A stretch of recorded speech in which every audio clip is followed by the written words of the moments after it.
नमस्कार दोस्तों। एक पहाड़ जो भारत और भारतीय उपमहाद्वीप से भी ज़्यादा पुराना है।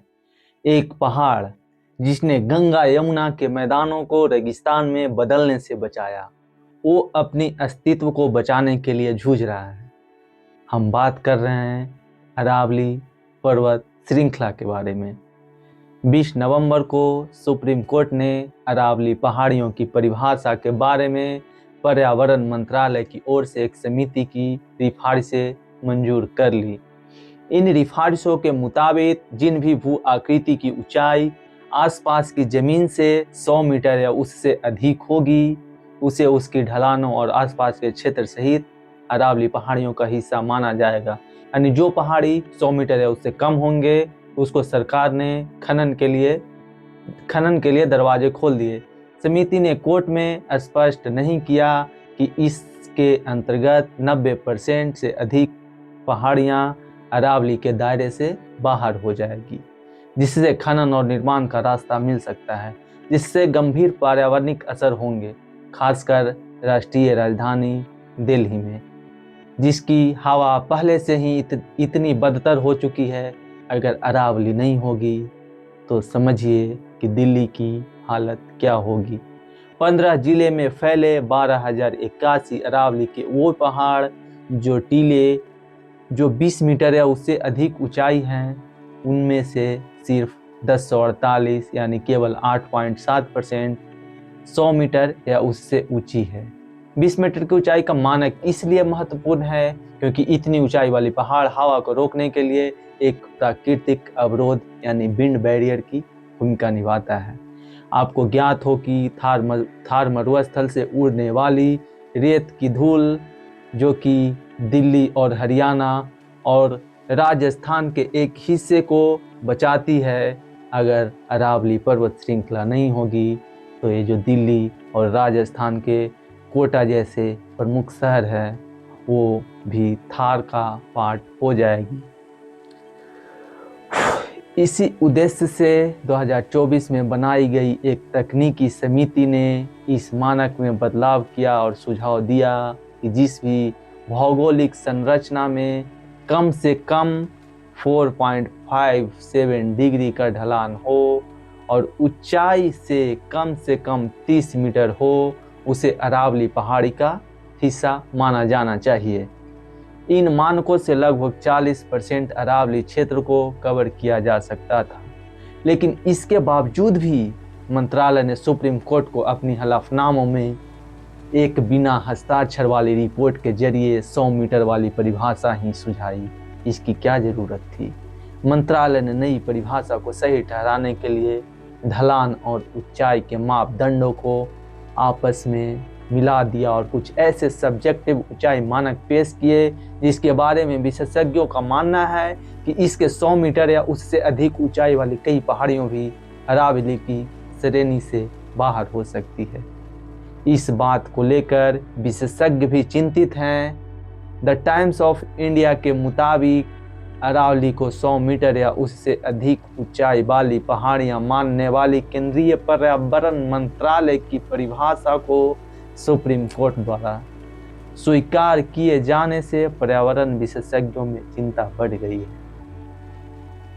उन्हें आशंका है कि भविष्य में इस परिभाषा का इस्तेमाल दूसरे मामलों में भी किया जा सकता है, यानी कि खनन के लिए भी किया जा सकता है।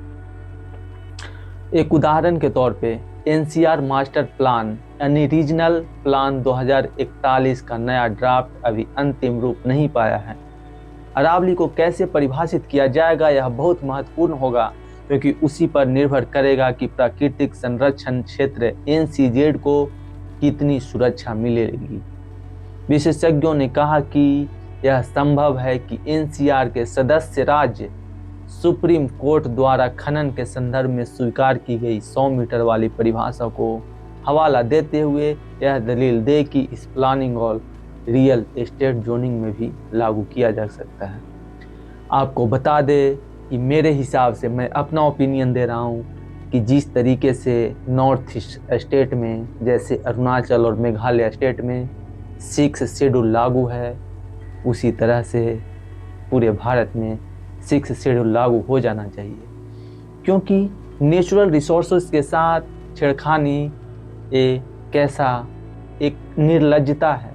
मेरे हिसाब से अमेरिका और जापान जैसे विकसित देश इसको बचाने में जुटे हुए हैं, अपने नेचुरल रिसोर्स को बचाने में जुटे हुए हैं, लेकिन भारत सरकार की निर्लज्जता देखिए कि अपने ही नेचुरल रिसोर्स को अडानी और अंबानी के हाथों सौंप कर क्या प्रूव करना चाह रही है।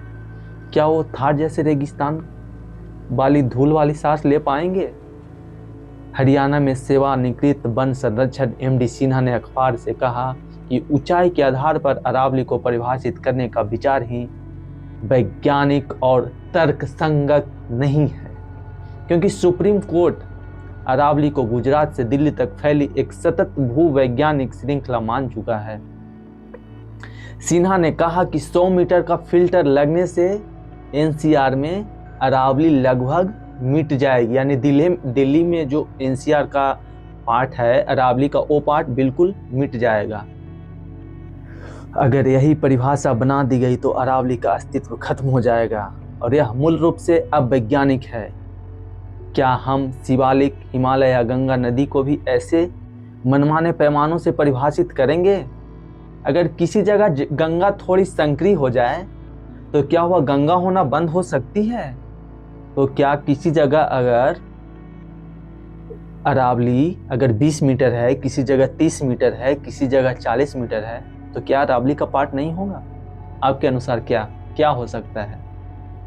अगर क्या होगा, अरावली नहीं होगी तो जब बारिशें होती है तो पहाड़ियां स्पंज की तरह काम करती है। पानी इन दरारों के जरिए जमीन के अंदर गहराई तक जाता है। Research data down to earth की रिपोर्ट के अनुसार अरावली के प्रति हेक्टेयर क्षेत्र में हर साल 20 लाख लीटर पानी जमीन के अंदर रिचार्ज करने की क्षमता है।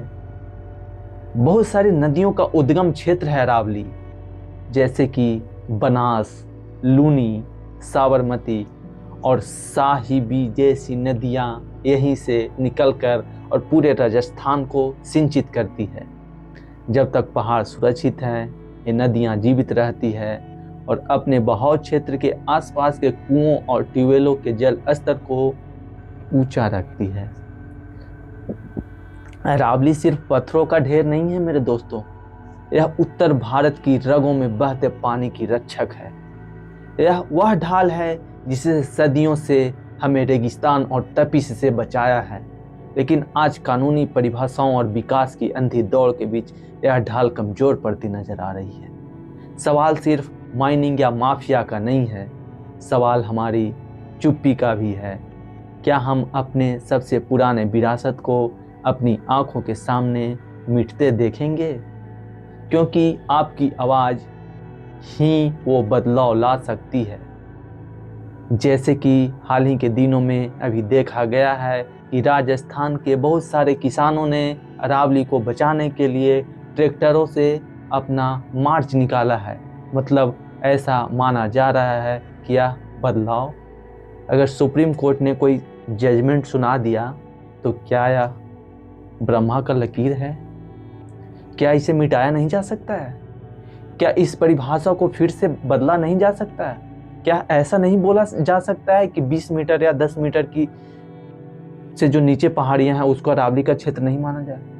क्या अगर कोई 5 फीट का आदमी है और 6 फीट का आदमी है तो ऐसा तर्क संगत देना लाजमी है कि 5 फीट वाले को आदमी नहीं माना जाएगा, 6 फीट वाले आदमी को माना जाएगा?